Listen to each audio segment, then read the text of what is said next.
கத்தரி வெயில் காலம் தொடங்குவதற்கு முன்பே சூரியன் சுட்டரிக்க தொடங்கிவிட்டது. வெயிலின் தாக்கத்திற்கு என்ன காரணம்? கத்தரி வெயில் எனும் அக்னி நட்சத்திர காலத்தின் தொடக்கம் என்பன போன்ற தகவல்களை தருகிறார் செய்தியாளர் திவ்யாநாதன்.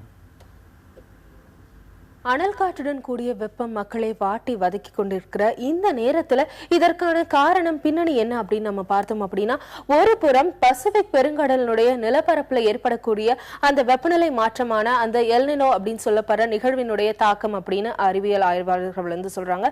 மறுபுறம் இதனுடைய பின்னணி அடிப்படையை நம்ம என்ன அப்படின்னு பார்த்தோம் அப்படின்னா, பூமியை வந்து சூரியனை பூமி சுற்றி வரக்கூடிய அந்த பாதை என்பது சரியான வட்டமா இல்லாம அதுங்கி போன ஒரு வட்டமா இருக்கு. மறுபுறம் பூமி சற்று சாய்ந்து, அதாவது 23.5 டிகிரி அளவிற்கு வந்து சாய்ந்திருக்கு.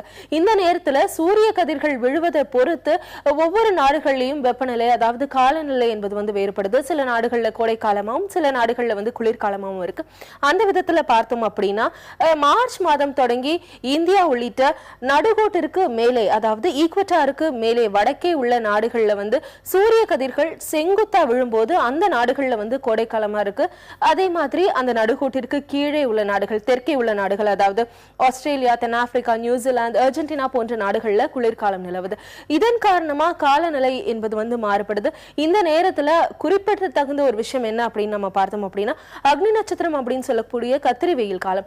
அந்த காலகட்டத்துல சூரியனுடைய தாக்கம் என்பது நேரடியா பூமியின் மீது இருக்கும். அதன் காரணமா தான் இந்த அக்னி நட்சத்திர காலம் என்பது கிட்டத்தட்ட 30 நாட்களுக்கு வந்து நீடிக்குது. கடந்த ஆண்டை போலவே இந்த ஆண்டு மே மாதம் முதல் வாரத்தில் அக்னி நட்சத்திரம் தொடங்கக்கூடும் அப்படின்னு எதிர்பார்ப்பதா வானிலையை உற்று நோக்கக்கூடிய தன்னார்வலர்கள் தரப்புல தெரிவிக்கப்பட்டிருக்கு. தற்போது தமிழகம், புதுச்சேரியில கடந்த சில நாட்களாகவே வெப்பத்தின் தாக்கம் பெரிய அளவில் இருந்திருக்கு. கிட்டத்தட்ட 40 டிகிரி செல்சியஸ் அளவிற்கு வெப்பத்தின் தாக்கம் இருக்கு. தொடர்ந்து இணைய வெப்பநிலையை நம்ம பார்த்தோம் அப்படின்னா, சென்னையில கிட்டத்தட்ட 36 டிகிரி செல்சியஸ் ஆகவும், அதே மாதிரி திருச்சி, மதுரை உள்ளிட்ட இடங்களில் 39 டிகிரி செல்சியஸ் ஆகவும், பாண்டிச்சேரி நிலையில 35 டிகிரி செல்சியஸ் ஆகும் வெப்பம் என்பது வந்து பதிவாகி இருக்கு. அடுத்த 2 நாட்களுக்கு அனல் காற்றுடன் கூடிய அதிக வெப்பம் என்பது நீடிக்கும் அப்படின்னு இந்திய வானிலை ஆய்வு மையம் தரப்புல தெரிவிக்கப்பட்டிருக்கு. இதுதான் வந்து தற்போதைய வானிலை நிலவரம்.